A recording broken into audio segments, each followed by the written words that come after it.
ఉపయోగిస్తారు ఆ రోడ్డు. కేంద్ర ప్రభుత్వం అలాట్ చేసింది, వాళ్ళకి కాంట్రాక్టర్కి ఇచ్చిర్రు, ఆ కాంట్రాక్టర్ చేస్తలేరు, కేంద్ర ప్రభుత్వం మాట్లాడతారు. దాన్ని పట్టించుకునే నాదులేడు కేంద్ర ప్రభుత్వం. 6 ఏళ్ళ ఆ బ్రిడ్జి తవ్వుకుంటా చేసుకుంటా మనం నరకం చూస్తున్నాం. తప్పకుండా మనకి ఒక ఎంపీ ఉన్నాడు, కానీ ఒక్కనాడు కూడా ప్రశ్నిస్తా అని గెలిచిండు. ఒక్కనాడు కూడా కేంద్రంలో మాట్లాడలేదు, పార్లమెంట్లో మాట్లాడలేదు, ఆ బ్రిడ్జి కోసం మాట్లాడలేదు, మనకు ముఖం కూడా చూపిస్తలేడు. ఆయన బంగారం అయిపోయింది. మనం రిజెక్ట్ చేసిన వాళ్ళను, మనకు పనికిరాని వాళ్ళను, మన పార్టీలకి తీసేసిన వాళ్ళని తీసుకొని వాళ్ళను సంబరపడిపోతున్నాడు. ఇక నేను వస్తా, నేను గెలుస్తా. ఇవాళ ఢిల్లీకి పోయిన వాళ్ళు అంతెవరు? మనం తీసుకోలే, టికెట్ ఇయ్యలే, మనం వద్దన్నాము, మనం రిజెక్ట్ చేసినాము. గాళ్ళను పట్టుకొని ఇక ముద్దాడుతురా, ఇక మేము వస్తాం, ఇక మేము వస్తాము. గత 9 ఏళ్ళ ముందు మీరే ఉన్నారు కదా, మీరేం చేసిర్రు? తాగునీరు ఇచ్చిరా, సాగునీరు ఇచ్చిరా, కళ్యాణ లక్ష్మి చెక్కులు ఇచ్చిరా, మన సీఎం కేసీఆర్ లెక్క 2000 రూపాయలు పింఛన్ ఇచ్చిరా, దివ్యాంగులకు 4000 రూపాయలు పింఛన్ ఇస్తురా.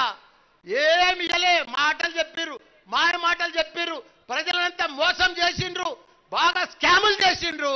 మన సీఎం కేసీఆర్ కేటీఆర్ వచ్చినాక మొత్తం స్కీములు చేసి బ్రహ్మాండంగా తెలంగాణ రాష్ట్రమంతా కూడా ఒక అభివృద్ధి అంటే దశాబ్ది ఉత్సవాలలో అంటే ఒక పండుగ వాతావరణం, ఒక చెరువుల పండుగ కానీ, పోలీసుల పండుగ కానీ, ప్రతి ఒక్కటి కరెంటు పండుగ కానీ, ఇవన్నీ కూడా ఎవరు చేసినాం? మనం చేసుకున్నాం, మనం సంబరం చేస్తున్నాం.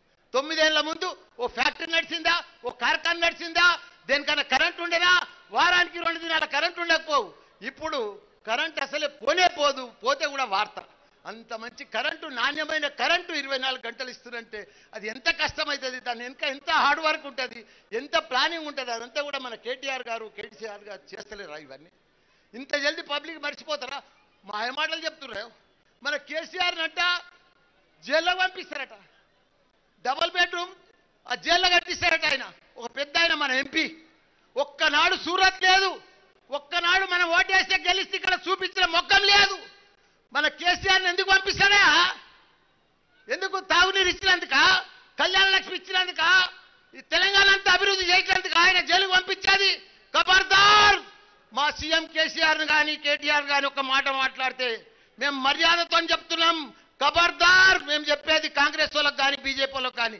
నిన్న ఒక ఆయన నడ్డా వచ్చిండాడ వనపర్తికి, ఇంత దొడ్డు నడ్డా. ఆయన చెప్తున్నాడు ఏంది? విమానాలన్నీ మేమే చేస్తున్నాం, గ్యాసులన్నీ మేమే చేస్తున్నాం అంటే విమానాలన్నీ అమ్ముతున్నారు, గ్యాసులన్నీ పెంచుతున్నారు, సిలిండర్లన్నీ పెంచుతున్నారు అని చెప్పరాక అన్ని మేమే చేస్తున్నాం అని చెప్తున్నారు. ఒక వందే మాత్రం ట్రైన్ ప్రారంభించి దానికి గొప్పగా చెప్తా ఉన్నారా. వాళ్ళదైతే బీజేపీ పని అయిపోయింది. కాంగ్రెస్ ఎప్పుడో దేశంలో దివాలు తీసింది. ఆడెన్నో బెంగళూరులో మురిస్తే బెంగళూరులో ఎందుకు గెలిచారు కాంగ్రెస్? మన బీఆర్ఎస్ లేదు. ఇప్పుడు వచ్చేదంతా దేశమంతా బీఆర్ఎస్. ఇలా మన సీఎం కేసీఆర్ అడిగిపోయిండు సోలాపూర్, 500 కార్లతో సోలాపూర్ పోతున్నారు. కాంగ్రెస్ ప్రభుత్వం ఆడ కూడా ఉంది కదా, కాంగ్రెస్ పార్టీ ఉంది కదా, దమ్ముంటే రమ్మని రేపు పోటీ ఎలక్షన్లా కాంగ్రెస్ నాడ బీఆర్ఎస్ పార్టీతో గెలుమని మహారాష్ట్రలో. తప్పకుండా దేశమంతా కూడా ప్రజలందరూ కూడా కేసీఆర్ మోడల్ కావాలని కోరుకుంటున్నారు. కేసీఆర్ లెక్క సీఎం కావాలని కోరుకుంటున్నారు ప్రజలంతా. దేశమంతా కూడా 28 రాష్ట్రాలలో కోరుకుంటున్నారు. తప్పకుండా రాబోయే రోజులన్నీ కూడా తెలంగాణ మోడలే, దేశమంతా కూడా తెలంగాణ మోడలే. మన ఐటీ మినిస్టర్ ఉన్నాడు, బంగారం లాంటి ఐటీ మినిస్టర్. ఎన్ని ఫ్యాక్టరీలు తెచ్చిండు, ఎన్ని ఆఫీసులు తెచ్చిండు, ఎన్ని ఐటీ కంపెనీలు తెచ్చిండు, లక్షల కోట్ల ఇన్వెస్ట్మెంట్ తెచ్చిండు. రోజు దావుస్ పోయిండు, అమెరికా పోయిండు, ప్రపంచమంతా తిరిగిండు. మా తెలంగాణకు రండి, మా టీఎస్ఐ పాస్ మీకు మంచి పర్మిషన్లు ఇస్తాం, మీకు కరెంట్ ఇస్తాం, నీళ్ళు ఇస్తాం, భూములు ఇస్తాం అని చెప్పి పెద్ద పెద్ద కంపెనీలు తెచ్చిన ఘనత మన కేటీఆర్ కాదా? మనకింత మన యువతకు 9 లక్షల మంది ఉద్యోగాలు చేస్తున్నారు. అవంతా డెవలప్మెంట్ కాదా? కాబట్టి తప్పకుండా మన కేటీఆర్ కానీ కేసీఆర్ కానీ వాళ్ళ గోటికి సరిపోరు. వీళ్ళు కాంగ్రెస్ వాళ్ళు కానీ బీజేపీ కానీ వాళ్ళ గోటికి సరిపోరు. వాళ్ళ పనితనం ఒక్కొక్క ఎమ్మెల్యే మా సీఎం కేసీఆర్ కేటీఆర్ కళ్ళల్లో ఒత్తులు వేసుకొని, కడుపు చంపుకొని, నోరు కట్టుకొని మన పేద ప్రజలకు మన తెలంగాణ రాష్ట్రం నంబర్ 1 రాష్ట్రం చేయాలి, మనం నంబర్ 1గా అభివృద్ధి చేయాలి, మన రాష్ట్రాన్ని దేశంలోనే కావాలని చెప్పి ఇవన్నీ కూడా అభివృద్ధి చేస్తూ ఉన్నారు. వాళ్ళని పట్టుకొని తిడతా ఉంటారు ఈ పాపాత్ములు. వాళ్ళకి ఏడచేతనవుతుంది. ఎంపీ గెలిచే ముఖం లేదు, ఇంకా ఏడ ఉంటుంది. వాళ్ళకి వెనక ముగ్గురు నూకుడుగాలు కావాలి. వాళ్ళు ఏం బీక్తారు ఈడ తెలంగాణలో? వాళ్ళకి ఏం ఛాన్స్ ఉంది? కాబట్టి ఎవడు రాడు, వచ్చేది నెక్స్ట్ మళ్ళా హ్యాట్రిక్ కొట్టేది మన సీఎం కేసీఆరే, మళ్ళా గెలిచేదంతా కూడా బీఆర్ఎస్ పార్టీ.